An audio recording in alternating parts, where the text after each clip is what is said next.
Well, what's going on, everybody? Welcome into a little bit of a rapid reaction after Ole Miss defeats University of Central Arkansas 59-3, and they improve to 2-0 on the season. It is good to be back with you all. I am so glad to be back and a part of the Rebel Walk shows again. I've been a little bit of missing in action of late as I have been dealing with medical issues and some surgery, as you all know. First of all, I want to thank each and every one of you that has asked about me and checked in on me throughout this time. I am doing well. The surgery was very successful. I'm in the middle of a recovery process right now. So as you can tell, I'm not in Oxford, unable to attend the games in person for a little bit longer yet. But obviously keeping up with them, watching from home, and look forward to getting down to Oxford once I am cleared by the doctors. Right now, it's just a matter of keeping the surgical site clean, avoiding infections and things of that nature. But overall, doing very well. The pain is not anything like what I went through previous. Most of you are aware by now, but some of you may not know that I was injured in 2021. I was run over by a drunk driver.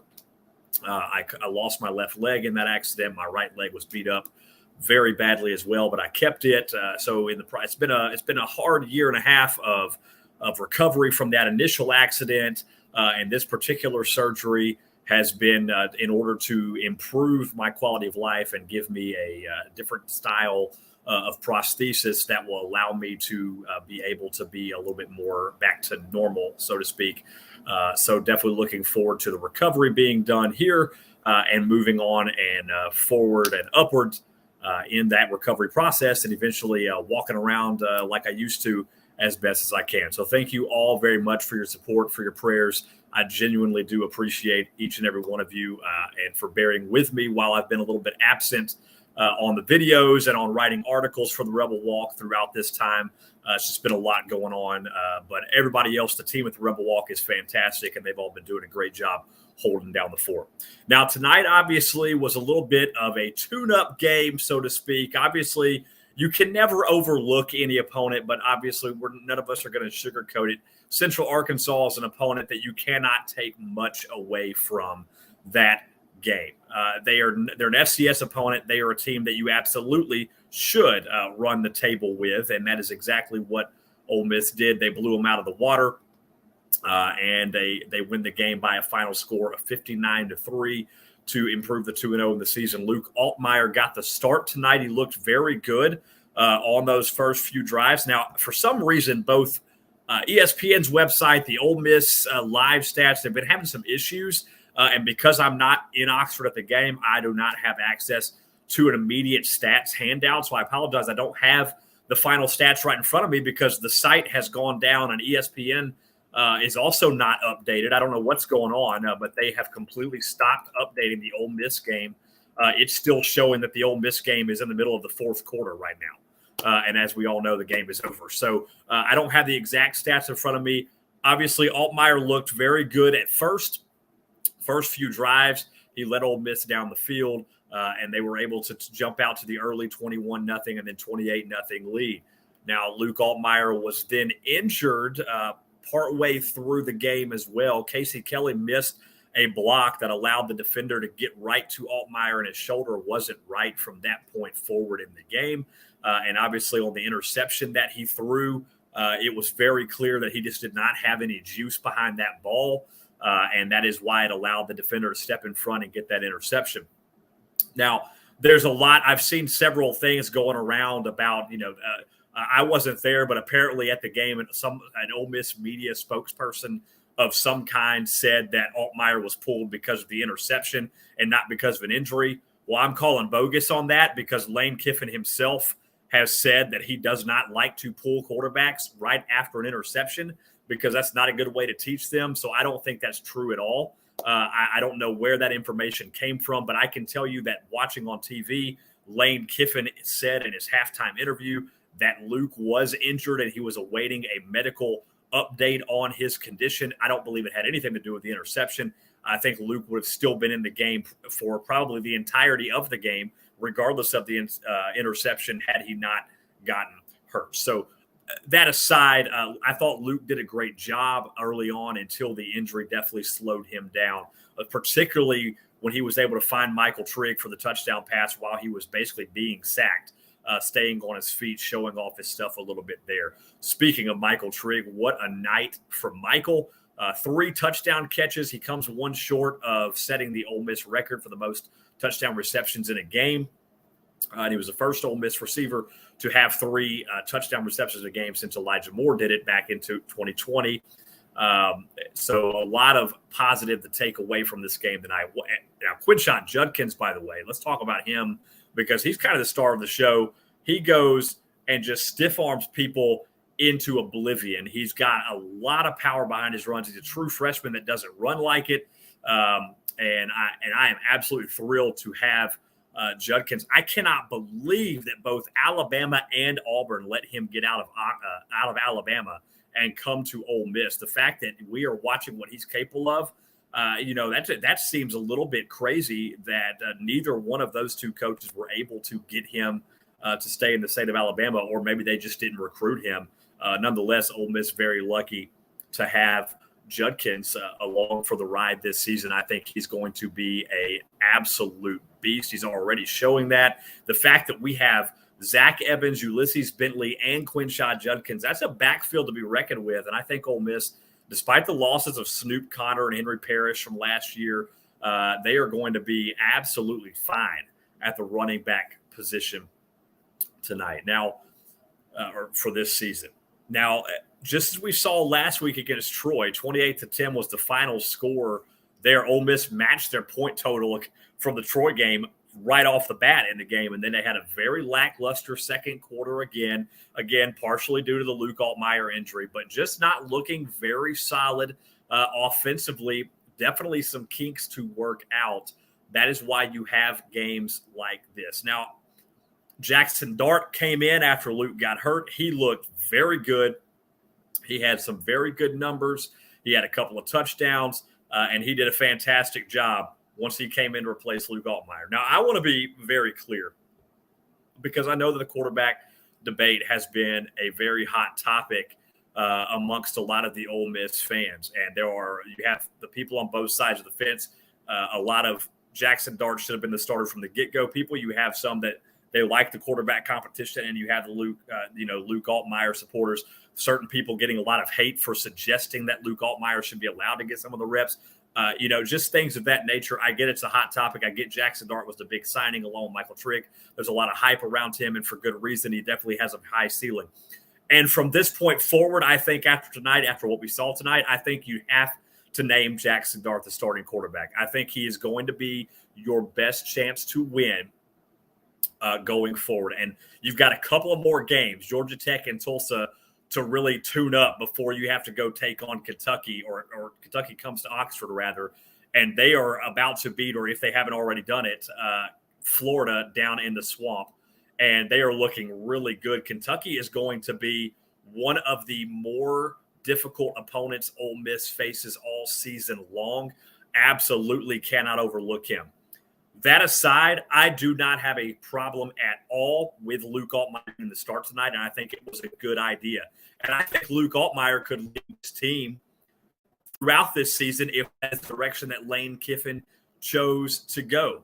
I have no doubt of Luke's capabilities. He showed his stuff coming in from Matt last year in the Sugar Bowl, and he showed his stuff wanting to stay out there even though he was hurt tonight. However, if you just look at the mobility factor of Jackson Dart and you look at his ability to just kind of create plays, that is where the edge really lies in Jackson Dart's favor. Jackson Dart a little bit inconsistent with his deep balls. He's got to get a little bit more accurate. But overall, I think Jackson is going to give you the best chance to win. And I would not be at all surprised to see Lane Kiffin name Jackson the official starting quarterback as soon as this week prior to the Georgia Tech game and name him the starter for the rest of the season, barring any injuries, of course. Now, again, I'm not at the press conference, obviously, so I don't know what Lane is saying right now, and he could have something totally opposite to say than what I just said, but I'm just saying speculatively, I would not be surprised to see Lane go ahead and name Jackson the starter. I think we've seen enough from Jackson Yeah, he struggled against Troy. Troy's had a history of upsetting opponents and playing well against Power 5 opponents. He comes out, he looked very good in the action that he got tonight, which was limited action, but he still played very well. And I think Jackson's the guy. I think Jackson's going to give you the best chance to win. Even if he loses a game or two this season, he probably gives you the best chance to win. And I think a large part of that is the ability to create plays with his feet and his mobility. Luke Altmeier just doesn't quite have that mobility. And in the SEC, you get into SEC play in particular, you've got to have mobility with your feet. You've got to be able to create with your feet. And Luke, this is not a shot at Luke at all, but he just doesn't quite have that ability to really create. He's not as athletic as Jackson Dart is, and I think the edge definitely lies there. And Luke needs to get healthy, needs to get that shoulder healthy, and be ready in case he needs to come in in the case of an injury to Jackson Dart, God forbid, something of that nature, similar to what we saw last year in the Sugar Bowl. So hopefully we'll have a starter named this week. We will see. Georgia Tech is on the road, first road opponent of the year for Ole Miss. Georgia Tech is not a good football team. Let's just go ahead and be real about that right now. You can't overlook them. They're going to have a different style of offense. Georgia Tech, as we all know, doesn't run a traditional offense, and if you don't see it very often, then you're not going to necessarily be as prepared for the offense that they run. However, they're not a good football team.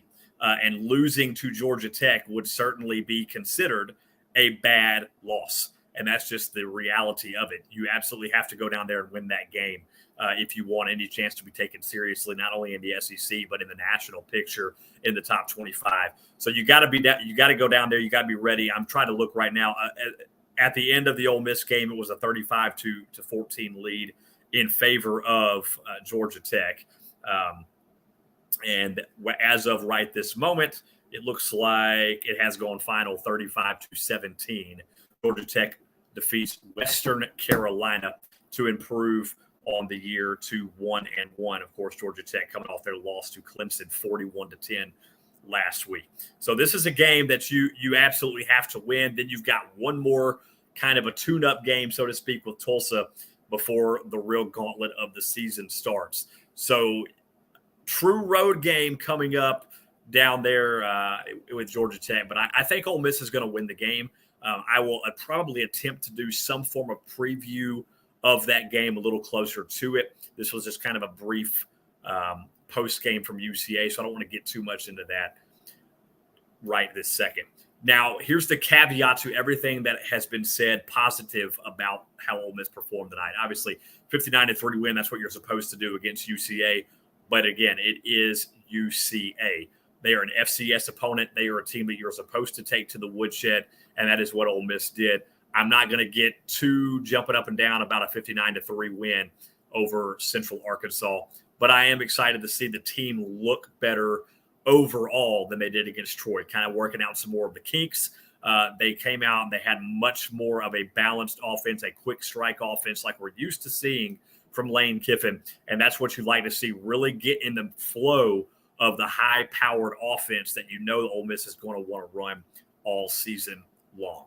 And I also apologize for doing the show on my own tonight. Evie was unavailable tonight, as was Dylan, so I apologize. It's just me this time around, but hopefully we'll have some more people involved as we go. Hopefully we'll get some special guests for you as well throughout this football season, so stay tuned for all of that. What a crazy day in college football as a whole, by the way. There were a lot of upsets today, a lot of crazy games. Alabama escapes by the hair of their chin against Texas 20-19, a game they should have lost, a game Texas should have won, a game in which Alabama got some very questionable calls go their way. I know we're all shocked to see Alabama get any kind of questionable call go their way. But a game in which they probably should have lost. Texas probably got hosed. But then again, Texas also choked in that game. You just can't dominate a game the way that they did and then still turn around and lose it at home. Bryce Young, I get he put together a couple of good drives at the end. He is not a Heisman-winning quarterback. I'm sorry. He looked like utter garbage the entire game. And all the celebrations were out because, oh, look, Bryce Young, he came together when it mattered. He did not play a good football game, and Texas choked more so than Bryce Young won that game for Alabama. Not to mention they had some help. No call bigger than the roughing the passer call in the end zone in a very crucial moment of that game. Notre Dame, and they lose to Marshall at home to fall to 0-2. Marcus Freeman falls to 0-3 as their head coach. He has got to be shaken up for sure. Texas A&M loses to Appalachian State. I hope that Ole Miss never schedules Appalachian State. Those guys are the kings of upsets. They come in. We all remember the Michigan game. Now they've upset Texas A&M. Texas A&M, they're perpetually overrated. I don't understand why they continue to be ranked in the top 10 every season. We all know what's going to happen. They are never going to be what they are predicted to be, and Jimbo continues to buy these big-time recruiting classes only so he can turn around and have another 8-4 season, and that's typical Jimbo. So A&M goes down. Florida goes down to Kentucky. A lot of crazy college football today. The Sun Belt Conference has a day today. They really did a lot of work. I'm actually going to pull that up now. If you look at what happened in the Sun Belt today, Georgia Southern is leading Nebraska 38-35 right now in the fourth quarter. Scott Frost's seat is getting even hotter. You have North Carolina barely escaped Georgia State. Marshall beat Notre Dame. App State beat Texas A&M. So just they're a dangerous conference with a couple of their top tier teams. Coastal Carolina, of course, always one to watch out for. So very fun day of college football, and even more fun because Ole Miss got the win over the team they were supposed to beat. Of course, Mississippi State still has yet to play. They are out in the desert tonight taking on Arizona. I don't think that game's going to get started until about 10 after 10 Central Time. So it's going to be a late night for the Bulldogs out in Tucson. And San Jose State and Auburn right now, 24-16. The Tigers lead by 8 with a couple minutes to go in that one, so they might escape there. Rest of the SEC scoreboard, Arkansas defeated South Carolina 44-30. Arkansas looking really good. Another scary game on the schedule for Ole Miss with how Sam Pittman has been playing, particularly in Fayetteville. Vanderbilt fell to Wake Forest 45-25. Missouri fell to Kansas State 40-12. Tennessee escaped Pittsburgh at Pittsburgh 34-27 in overtime. Georgia beat Samford 33-0. Kentucky 26-16 over Florida. LSU 65-17 over Southern University. So that is how the rest of the SEC went down. Thank you guys so much again for your patience and bearing with me throughout my absence. I really appreciate all of you. As I mentioned, all of you that checked in on me throughout this time. Ole Miss with their first real test, so to speak, coming up next week on the road at Georgia Tech, regardless of the fact that that's a game you got to win. It'd be a bad loss if they lost. It will be the first time we really see Ole Miss get any kind of real eye test at least, particularly with the quarterback situation. We'll see how that all plays out. Again, I'll do a little preview for that a little bit later in the week. Maybe we'll get Evie involved in that as well, and we'll kind of talk about Georgia Tech and what to expect from the Yellow Jackets down there in the first road game of the year for Ole Miss before they take on Tulsa. And the SEC West right now, Ole Miss in good shape, as Jay Paul mentions. Alabama with the narrow escape, they definitely look human. They definitely look vulnerable. They definitely did not look like the number one team in the country today. Auburn struggling against San Jose State. Arkansas looking really good. Mississippi State, we really don't know what to think about them yet. They've played They played a couple of a good game against Memphis, but it's Memphis. So I'm not going to put too much stock in that. LSU, they whooped up on Southern this week, but after they lost last week to Florida State, so we don't really know what to think about LSU yet. Texas A&M losing today to Marshall and not looking super good last week against Sam Houston. Their quarterback Haynes King does not look good at all.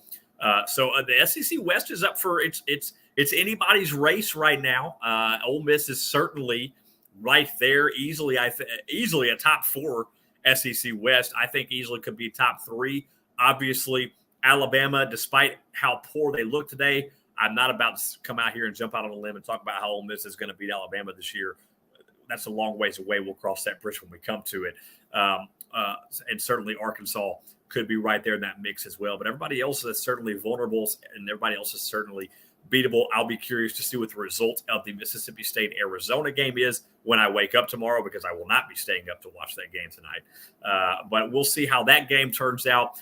A lot of football left, only 2 weeks into the season, but Ole Miss gets a big win, 59-3. And I think what we saw tonight will have determined that Jackson Dart is going to be the starting quarterback for the remainder of the year. That is, of course, again, speculation on my part. I did not get that from anybody in the coaching staff or any sources at Ole Miss. That is just my speculation.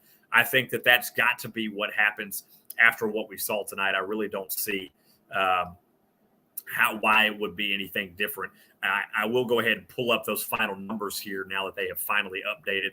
Jackson Dart went 10 of 15 for 182 yards and 2 touchdowns in limited action after Luke Altmeier went 6 of 13 for 90 yards, a couple of TDs and an interception. Kincaid Dent completed a couple of passes as well. Quinshon Judkins, 10 carries for 104 yards. Zach Evans goes 11 carries for 53 yards and a touchdown.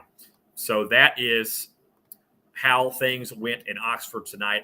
Really like what I see from Quinshon Judkins. I'm going to really keep an eye on him. You know, one of my sleeper picks this year was actually Ulysses Bentley because all the hype was on Zach Evans, but it's looking like Quinshon Judkins may be stealing the show in the running backs room. So we'll be keeping an eye on him for sure as we go. Ole Miss wins 59-3. They will take on Georgia Tech next week down at Georgia Tech. That'll be Saturday at 2:30 p.m. down in Atlanta. So we will have all the coverage for you over the Rebel Walk, and that is going to be on ABC. So that'll be a nationally televised game as well, as Ole Miss looks to go 3-0 and win their first road game of the year and also get their first Power 5 victory of the season.